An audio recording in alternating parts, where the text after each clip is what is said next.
Merry Christmas, everybody. How's that? Pretty good, he said, pretty good. Knowing that I'm here to speak about that, and knowing that today's the 17th of April, you're probably wondering what that greeting has to do with anything. Well, I'm a bit of a fan of TV game shows. Generation Game, Quicksilver, Who Wants to Be a Millionaire, The Chase. I like Pointless. Goes out on weekdays on BBC, 5:15 p.m.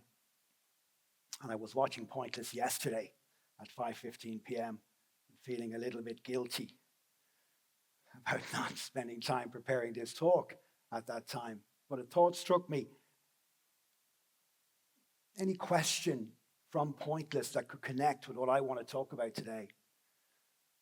So as I'm watching the TV, I went online and I put in quirky questions from Pointless.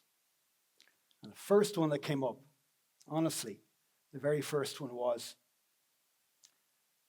the concept of the game, by the way, is, in case you don't know what it is, you have to guess the correct answer to a question, but the more obscure is your answer, the greater the likelihood that you will beat your contestant.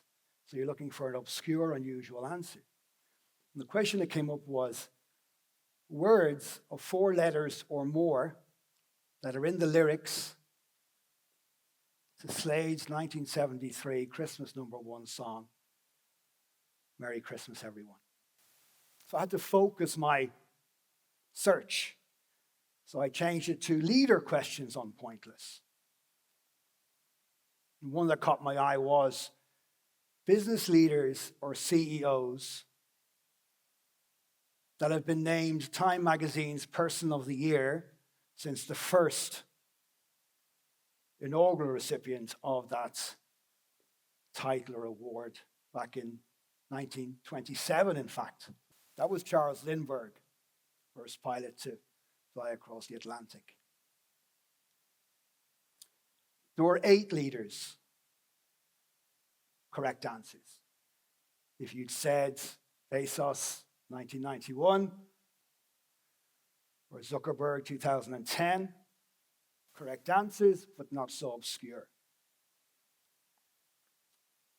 If you'd said Grove, Intel 1997, or Walter Chrysler, the second winner in 1928, you likely would have won that round that day. Then I had another thought. How about a question that asked the participants to identify words or adjectives that you can associate with the word leadership or leaders? And I realized pretty quickly that would be a very dumb question for the producer to include as a question, because there are just so many. I think I know so many because I'm teaching leadership a long time, and I can see just how complex and how slippery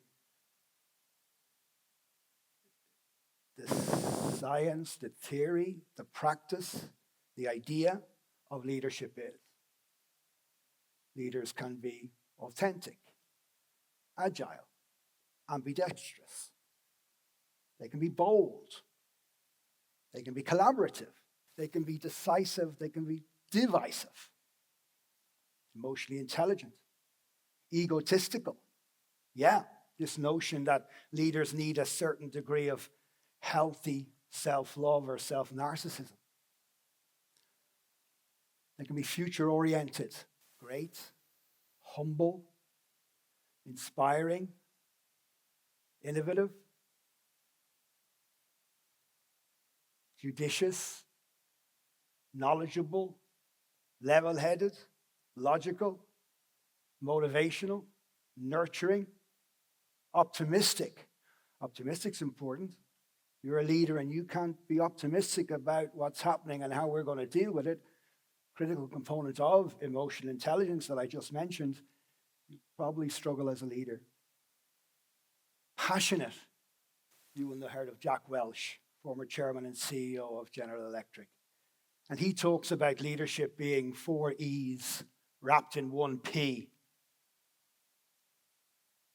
Leaders have energy. Leaders have the ability to energize other people. Leaders have edge, Something about them that makes them remarkable, that makes you want to talk about them. They are not bland. They are not vanilla. Leaders execute. They get things done. They don't buy into this notion that strategy is planning. Strategy is doing. Planning is just a part of strategy. All wrapped in a P that is passion, that leaders have passion for what they do. Quirky connects with edge, but they're different. Resourceful, strategic, transformational, that they have that ability to treat everybody in a slightly different way. Unbiased, that they don't bring biases into conversations. I'm not sure that's ever possible, but they try and control it. They're visionary, they're wise, and these are the three you might struggle with. And these aren't words I'm just throwing at you to show off my vocabulary. These are words that you will find in leadership articles and leadership books and after-dinner speeches and conference papers and presentations in the long history of the study of leadership. XX factor, again, connects with quirky, connects with edge. Y, this is a dodgy one. Yeasty, which apparently means that ability to infuse energy, that ability to energize that Jack Welch spoke about. And Z, zen. They're calm. They don't panic when times get tough. So these are all examples of so many skills, attributes, behaviors of leaders that are written about. But I'm here as well to talk about what are the leadership skills of the future? What are those? Which of those might be particularly important given that we are going to be leading Gen Z? And Gen Z have certain attributes. And if we can tap into those attributes, we can get better performance from our direct reports, our staff. This generation represents 1 in 4 now of the global population and 2 out of every 3 of university students. So there's a pretty good chance that they're going to be under your watch if you're a leader now or in the future, and that they will be leaders in the future. Gen Z, of course, won't only be your employees in the future. Gen Z are your stakeholders. They are your competitors. They are your clients. They're your customers, your potential customers, your regulators. So understanding their culture, their values, attitudes, and beliefs is, I feel, is undoubtedly important. What are the attributes of Gen Z, first of all? And there are Gen Zs here. That means, for those who aren't familiar with these generational periods, it's people born between 1997 and 2012. Maybe they've got bad rep. Maybe they're misunderstood. Yes, we are generalizing. Not everybody born in that period is exactly the same. Of course not. But research tells us, and extensive research tells us, that number one, they're less loyal. So in the context of starting work, they're not going to stay in work in the same organization forever. I'm linked in with many of my graduates. And honestly, pretty much every day, I'm seeing a post on LinkedIn after 2 fabulous years in, I'm now starting a new journey in. It's so common. And not only are they moving into other organizations in the same area of their expertise, they're buying into this notion of protean boundaryless career, where they're agents in their own careers. They have freedom to move sideways, downways, upways into different sectors and different countries, etc., as they see best. Number 2, they're less authoritarian. Now, I think that's a great thing.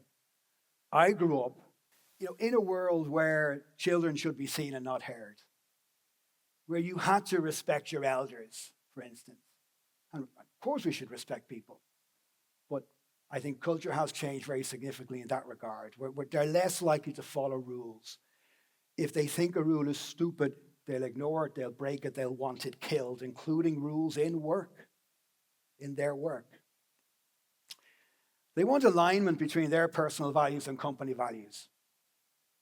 And I'm hearing that increasingly they're looking not for company, not for title, not for check, but for boss. They want to work with someone who they know can transform them, can help them with their career. They're certainly more focused on work-life balance. COVID accelerated the whole movements toward remote work, but that was coming anyways. Remote work was around way before March 2020. So certainly concerned with work-life balance. They want to use their digital skills. They're not happy if they're in a work environment where their digital skills aren't being leveraged, where they don't get the opportunity to use them and to show off for the benefit of their employing organization. They're very comfortable with change. I grew up in Ireland, and my culture probably back then was I was scared of change. I wanted certainty. You wanted a fixed mortgage. You wanted a permanent contract. They're much more comfortable with uncertainty now. They go with the flow. The research findings tell us. They want quick answers. Time is not their friend. They want quick answers. They want quick feedback. Their attention span, the research tells us, is less of this generation than previous generations. Do we need to factor that into how we engage with them? They have greater concern for the planet and all things sustainable. So many Gen Zs here, do you disagree with me? I did. Protect myself, so to speak, by saying not all Gen Zs are the same. How could they be? But a lot of what I'm saying is truer of this generation, 97 to 2012, the leaders of the future, than it was of previous generations. So now that we've spoken briefly about the attributes of Gen Z, who are going to be the engine of the world economy going forward, let's now look at the leadership skills of the future. What is the research, the theory telling us about that? First of all, that we need people who are adaptable, who can absolutely be flexible, can roll with change. Don't just roll with change, but actually and embrace change and anticipate change, but actually drive change. If you can make the change happen, you are more in control of what happens. They have to have emotional intelligence. You know, you've heard about that. That concept has been around since 1989. It entered the leadership vocabulary. It has stood the test of time. It is still hugely important.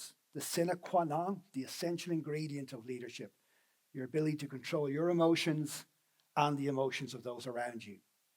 Skills in the future, absolutely technological fluency, understanding technology, obviously most particularly AI, being able to talk that talk, being able to use it effectively. Collaboration and inclusivity, working with diverse teams. Again, when you're older and you're not Gen Z and you're like me, Gen X, and you look back at the way Ireland used to be, we are now so cosmopolitan, so multicultural, so diverse.